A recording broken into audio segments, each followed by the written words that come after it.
Good morning, everyone. We've got 19 new cases overnight, 13 linked to current exposure sites or identified close contacts, with 6 still under investigation. Pleasingly, 11 of today's cases have been in quarantine in their entire infectious period. 6 spent part of their infectious period in the community, and there are 2 that are still under further investigation. In further good news, the number of people in hospital has dropped.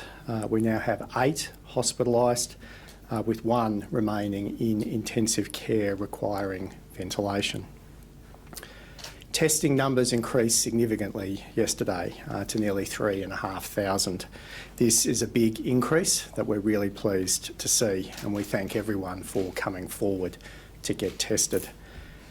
So a reminder that you do need to come forward for testing if you have any symptoms or you have been in any of the exposure sites at the times that are listed on the website. We update our exposure sites at least twice a day, and we do ask people who've been in those locations at those times to come forward for testing.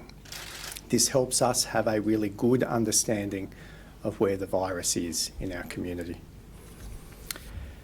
On the vaccination front, yesterday we set a new record for the number of vaccinations within an ACT government, within our 2 clinics, more than 3,000 doses administered. It's a record day of vaccination for ACT government clinics. We are now at 71.4% of the 344,000 ACT residents aged 16 plus with their first dose. So that's about 246,000 of the 344,000 who are 16 plus who've had that first dose. We have 47.6% with a second dose, and that is around 164,000 Canberrans aged 16 years or older. Our city has a population of 431,000. That means today there are still 185,000 Canberrans without any vaccination at all, and 267,000 who are not fully vaccinated.